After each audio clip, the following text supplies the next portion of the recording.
heart of the ancient world, where legends were etched into reality, there lived a woman named Europa. Her home was nestled along the shores of the sun-kissed Mediterranean, a region now known as Lebanon. Europa, born a princess of Tyre, possessed a beauty so radiant that it turned the heads of both gods and mortals. But Europa's beauty was no ordinary blessing. It was a reflection of her extraordinary lineage. She was not only the daughter of King Agenor, but also a descendant of the illustrious Io, a mortal who had captured the heart of Zeus, the king of all gods. It was as if the divine bloodline coursed through Europa's veins, setting the stage for a destiny intertwined with the very fabric of mythology. Among her siblings were Cadmus, Cilix, and Phoenix, each bearing their own destinies yet to be unveiled. However, it was Europa, with her ethereal beauty and grace, who would emerge as the central figure in a tale destined to resonate through the ages. High above the mortal realm, atop the sacred Mount Olympus, where gods and goddesses reigned supreme, Zeus, the ruler of the divine pantheon, found himself spellbound by Europa's earthly allure. His insatiable appetite for love and adventure knew no bounds, prompting him to descend from his celestial abode to the shores of Tyre. There, beneath the brilliant sun, Zeus devised a cunning plan to win the heart of the mortal maiden who had ensnared his divine attention. On that fateful day, Europa and her companions reveled by the sparkling shoreline, their laughter and merriment echoing through the air. Little did Europa know that her life was on the precipice of a profound transformation. Suddenly, emerging from the azure waves, a majestic white bull graced the scene, its coat shimmering like moonlight dancing on the water's surface. As Europa approached the magnificent creature, her companions watched in awe as she tenderly caressed the bull's powerful flanks. Unbeknownst to her, this bull was not what it seemed. It was the earthly vessel of Zeus himself, who had taken this form to approach Europa. As Europa continued to stroke the bull's majestic form, she found herself captivated by its docility. Unbeknownst to her, Zeus, shrouded in the guise of the bull, knelt before her, offering himself as a noble steed. Europa, ensnared in the enchantment of the moment, yielded to temptation and mounted the bull's back. With Europa astride him, Zeus, disguised as the magnificent bull, ventured into the azure embrace of the Mediterranean. At first, Europa's heart pounded with fear, uncertainty swirling within her. But it was too late to turn back, for the bull bore her away from the safety of the shore. Minutes turned into hours as the shoreline grew distant. Europa's fear gradually gave way to a strange sense of awe and wonder. She clung to the bull's back, a mortal maiden swept up in the embrace of a god concealed in bovine form. Zeus, in the guise of the bull, carried Europa across the boundless expanse of the Mediterranean Sea. Europa's initial trepidation surrendered to the beauty of the sea, its ever-shifting hues of blue and green a testament to nature's majesty. At long last, the bull, guided by the hand of Zeus, set foot on the shores of Crete. Beneath the protective boughs of a towering cypress tree, Zeus shed his earthly disguise, revealing his true divine form. There, on the shores of Crete, Europa and Zeus, mortal and god, found themselves locked in a passionate and transcendent embrace. Their union, born of desire and fate, would herald profound consequences, forever altering the course of Greek mythology. Europa, now bearing the seed of Zeus within her, would become the mother of three remarkable sons, Minos, Rhadamanthus, and Sarpedon. With the break of dawn, Zeus returned to his celestial throne on Mount Olympus, leaving Europa behind on the enchanting island of Crete. Yet, Europa's story had only just begun, as she would go on to marry Crete's regent, King Asterion, who would raise her sons as if they were his own. Europa's life on the enchanting island of Crete took an unexpected twist as the destinies of her sons became ever more entangled with the island's own. In due course, her eldest son, Minos, ascended to the throne, becoming the ruler of Crete. This marked the inception of a tale that would plunge the island deep into the shadows of myth and legend. Minos, born of the divine union between Europa and Zeus, grew into a formidable king.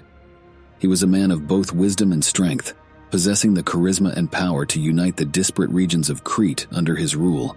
His reign was marked by prosperity and the flourishing of Cretan civilization. Yet beneath the surface of this golden age, a dark undercurrent began to stir. To cement his claim to the throne and strengthen his connection to the divine, King Minos turned his gaze to the god of the sea, Poseidon. He beseeched Poseidon for a sign of divine favor, seeking to solidify his rule over Crete. In response, Poseidon, the master of the watery depths, decided to grant Minos a gift of profound significance, a resplendent white bull whose coat gleamed like the purest moonlight emerging from the azure waves of the Mediterranean. This magnificent creature, born from the depths of Poseidon's realm, would come to be known as the Cretan bull. It was a creature of unparalleled beauty, a living symbol of divine favor and power, intended to strengthen Minos' rule and elevate him to a truly celestial status. Poseidon's gift, however, came with an explicit expectation, an obligation that King Minos would offer the Cretan bull as a sacrificial token of gratitude to the gods. It was to be a gesture of humility and reverence, a recognition of the divine favor bestowed upon the king. The ritual was meant to cement the bond between man and God, securing Crete's prosperity for generations to come. Poseidon, the indomitable god of the sea, watched with divine omniscience as King Minos received the Cretan bull, expecting the fulfillment of the agreed-upon ritual. However, when Minos beheld the magnificent beast, he found himself ensnared by its breathtaking beauty and power. The bull's presence was intoxicating, and Minos was reluctant to part with such a symbol of prestige and divine favor. In a fateful decision, one that would set in motion a series of tragic events, King Minos chose to deceive the gods. Rather than sacrificing the Cretan bull as promised, he opted to substitute it with a lesser creature, believing that Poseidon would neither discern nor be moved by the deceit. This act of treachery, born of hubris, would unleash Poseidon's divine wrath in a manner that Minos could never have anticipated. Poseidon, a god not to be trifled with, could not be deceived by the cunning of mortals. He observed King Minos' deceitful act with a mixture of anger and disappointment. Enraged by Minos' arrogance and betrayal, Poseidon decided to exact a revenge that would resonate through the annals of history.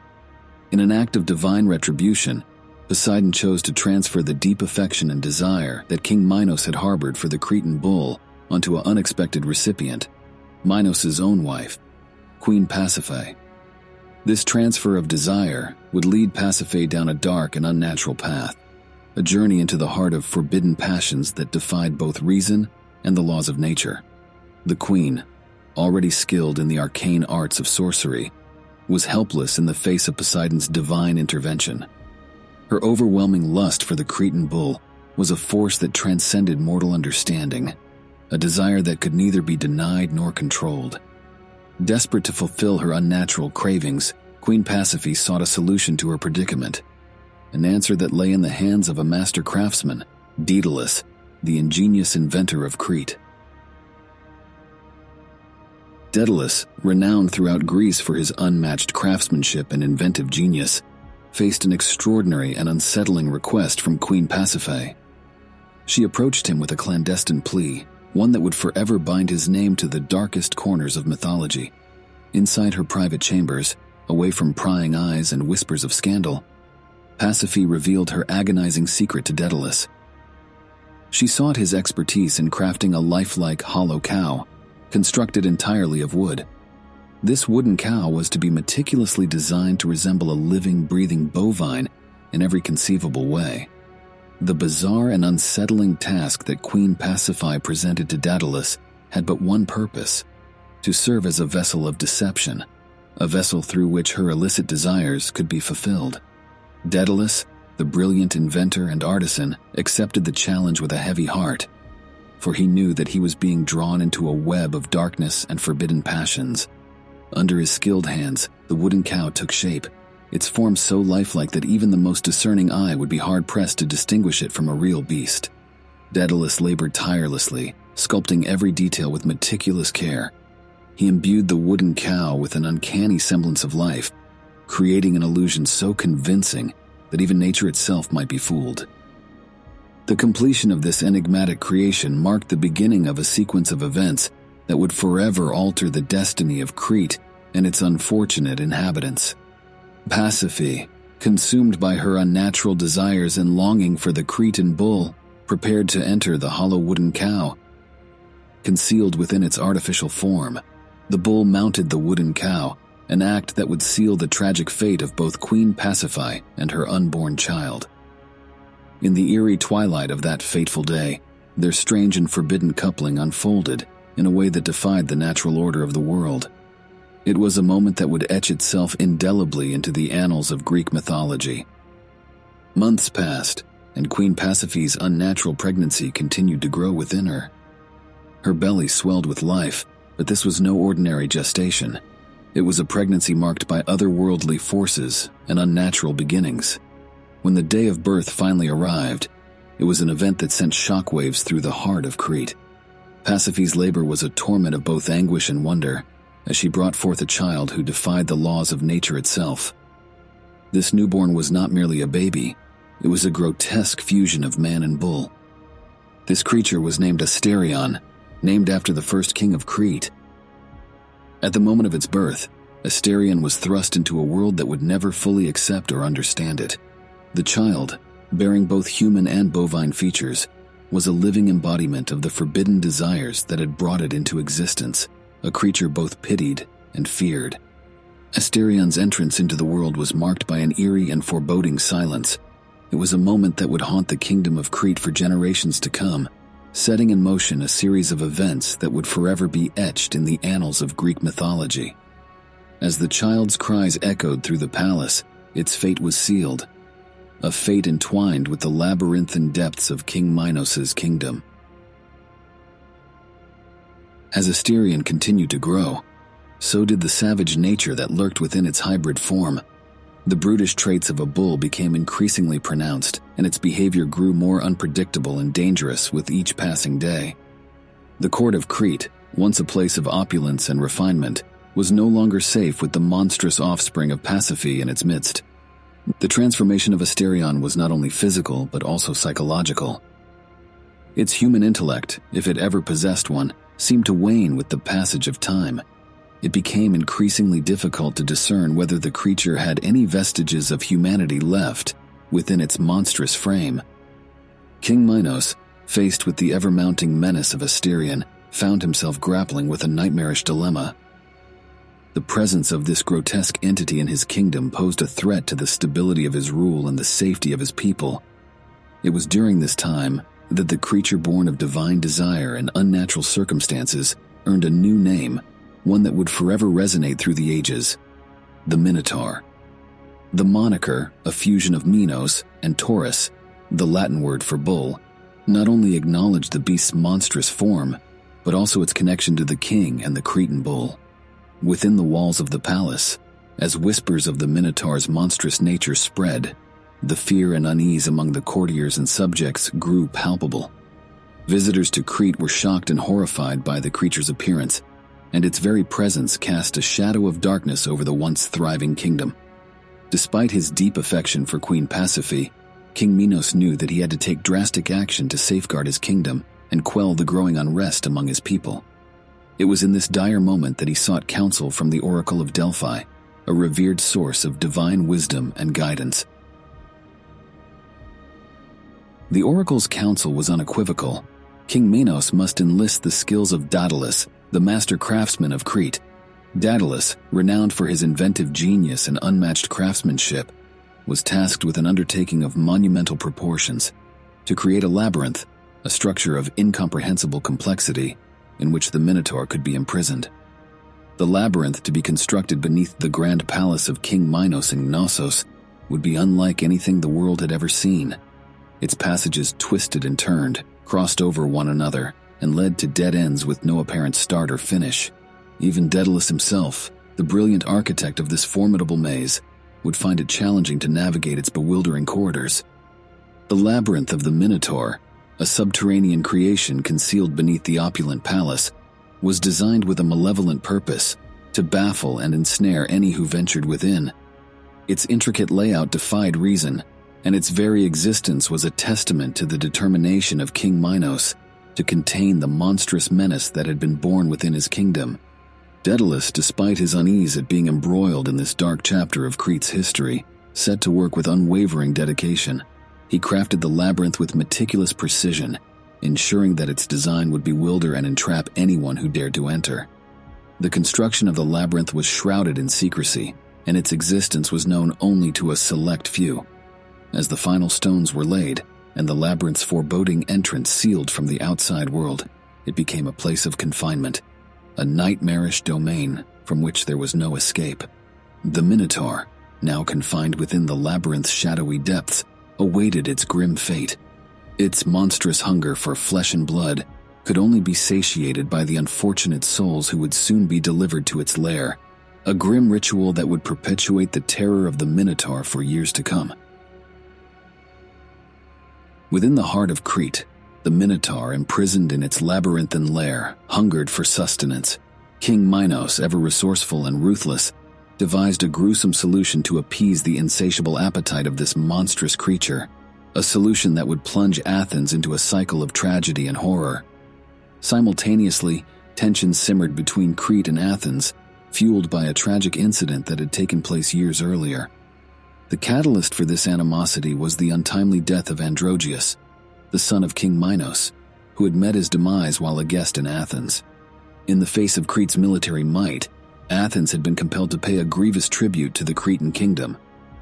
Every 9 years, 14 young Athenians, 7 young men and 7 maidens, were selected to be sent as offerings to Crete.